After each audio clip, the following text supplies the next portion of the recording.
Over 74 grand for this Lincoln. Not affordable at all, but Lincoln's not supposed to be. This is Ford's luxury brand. Now, most Lincoln dealerships we go to have market adjustments, addendum stickers, or some sort of add-on.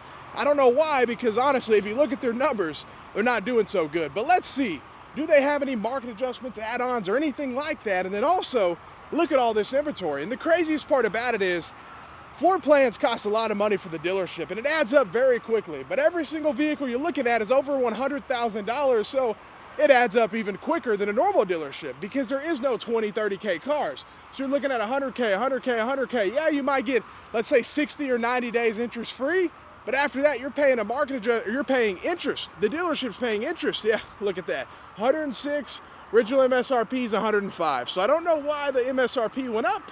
Yeah, no, get out of here with that. An extra $1,000 just for BS when you already know if you're buying this vehicle, you're gonna get a huge discount.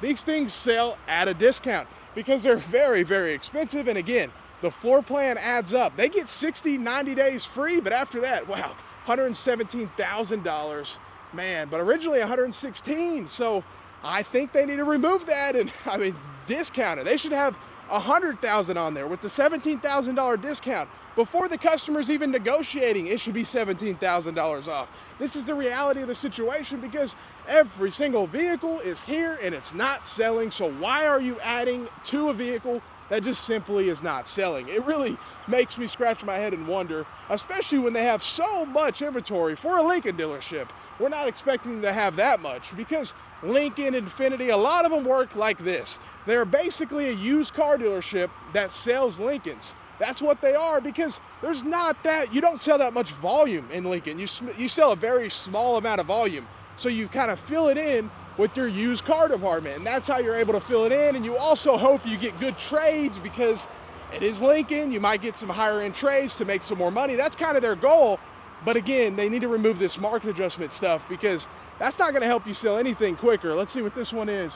117 on this one as well. So yeah, these things more expensive than a Tahoe, let's put it that way. But to be fair, it's, you know, if anything, it's competing with, like, you know, the Escalade, you know, up there a little bit more, but still, it's a lot of money. And I'm just not a Ford fan. But if you like Ford, I understand. But to have all this new inventory sitting here and knowing that it's all 100 grand, 60 grand, 70 grand, I just know how it is. These things add up quick, and the dealership, they want to sell this stuff because it is a lot of floor plan costs. Let's see what this one is. $77,000, and it is a 2025. See, I was expecting to see mainly all 2024s and even possibly some 2023s, knowing how Ford is controlling their inventory. But surprisingly, a lot of 2025s, and I think most of these are 24s though, but still, I was expecting these to be 2023, so I'll give them credit there. But at the end of the day, it's not worth the money because if you buy one of these close to 100K, how much are you going to lose? How much is this worth in, let's say, 5 years? Let's say 10 years, how much is it worth? So you lose a ton of money, especially when you spend $117,000 on a Lincoln. But what are you expecting? I mean, in all reality, what are you expecting? Yeah, it is a 2024. So that's kind of, it's interesting right now because Ford is really struggling with controlling their inventory. They have all 2024s, 2023s at the lot and no 2025s. The problem is Ford overbuilt their Lincolns, they overbuilt their Fords, so they have thousands of these vehicles sitting, waiting to come to this dealership. But this dealership doesn't want to take any more because they have so many. They have 20 right here. So why would they want any more Navigators? Why? You know what I mean? But Ford or Lincoln wants to send them more right now, but they simply can't accept anymore because it costs too much money for the dealership to hold them, and they only sell so many every month. So they're like, hey, Ford, we're declining allocations. But Ford will continue to send them 2024s till today.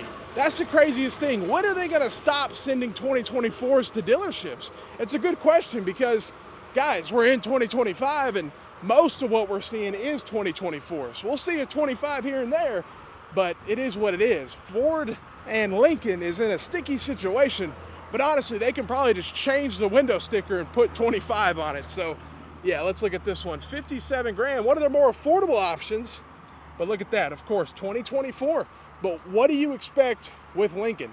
That's what you do expect. Lincoln, Ford, it's gonna be an older vehicle. It's going to be a 24 or 23. It's just the reality, and it's crazy because they just can't control their inventory.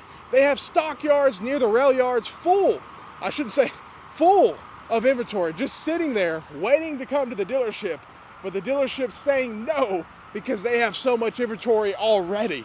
So let me know what you think. Would you buy a $117,000 Lincoln?